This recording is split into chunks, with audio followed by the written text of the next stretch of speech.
சிறகடி காசை அடுத்த வார எபிசோடில் பார்த்திங்க அப்படின்னா, மனோஜ் வாங்கின கடனை பார்த்திங்க அப்படின்னா, மீனா முத்து சேர்த்து பொறுப்பு எடுத்துப்பாங்க.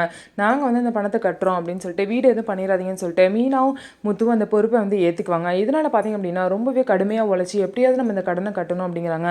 அதுக்கு முன்னாடி மீனா கிட்ட இருந்த அந்த தாலி செயினை வந்து பார்த்திங்க அப்படின்னா வித்துடலாம் அப்படின்னு சொல்லிட்டு முடிவு பண்ணுறாங்க. அது மூலிமா ஒரு 5,00,000 கிடைக்கிது. அதுக்கப்புறம் பாட்டி கொடுத்த நகையை விற்க வேணாம், அது வந்து அடமானம் வச்சுக்கலாம், அது வந்து பரம்பரை நகைன்னு சொல்லிட்டு அதை வச்சா ஒரு 4,00,000 கிடைக்கும். மொத்தம் 9,00,000. நம்மக்கிட்ட இருக்க பணம் எல்லாத்தையும் வச்சு ஒரு 10,00,000 வந்து கடன் கட்டிடலாம் அப்படின்னு சொல்லிட்டு பிளான் பண்ணியிருக்காங்க. அதுக்கப்புறம் முத்து பார்த்திங்க அப்படின்னா ரொம்பவே பூ ஆர்டர்லாம் எடுத்து அவ்வளோ இது வேலையை வந்து கடுமையாக வந்து செய்கிறாங்க. இன்னும் சைடு முத்து பார்த்திங்க அப்படின்னா, நான் எவ்வளோ வேணாலும் கடுமையாக கார் ஓட்டி நான் சம்பாதிக்க போகிறேன், காலையில் விடிஞ்சா அதுக்கப்புறம் இனிமேல் நைட்டு வரைக்கும் நான் கார் ஓட்டிகிட்டு தான் இருக்க போகிறேன், எவ்வளோ தூரமாக இருந்தாலும் பரவாயில்ல, இந்த கடனை நம்ம கட்டியாகணும்னு சொல்லிட்டு 2 பேரும் மாடாட்டம் உழைக்கிறாங்க.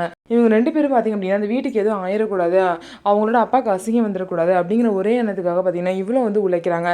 அதே மாதிரி அந்த 10,00,000 ரூபாய் எடுத்துகிட்டு போய் இந்த ஃபினான்ஷியேட்டை கொடுத்துட்றாங்க. இவங்க பணத்தை கொடுத்துட்டு போகிறத சிந்தாமணி வந்து பார்க்குறாங்க. அந்த முத்து மீனாவும் நல்லாவே இருக்கக்கூடாது, அவங்க 2 பேரும் இந்த வீட்டில் இருக்கக்கூடாது, அவங்கள எப்படி என்ன ஆக்குறேன் பாரு அப்படின்னு சொல்லிட்டு ரொம்பவே கெட்ட எண்ணத்தோட சிந்தாமணி வந்து இருக்காங்க. இதுக்கப்புறம் எப்படி எல்லா பணத்தையும் வந்து கடனை வந்து கட்டி முடிக்க போகிறாங்க அப்படின்னு சொல்லிட்டு வெயிட் பண்ணி பார்க்கலாம்.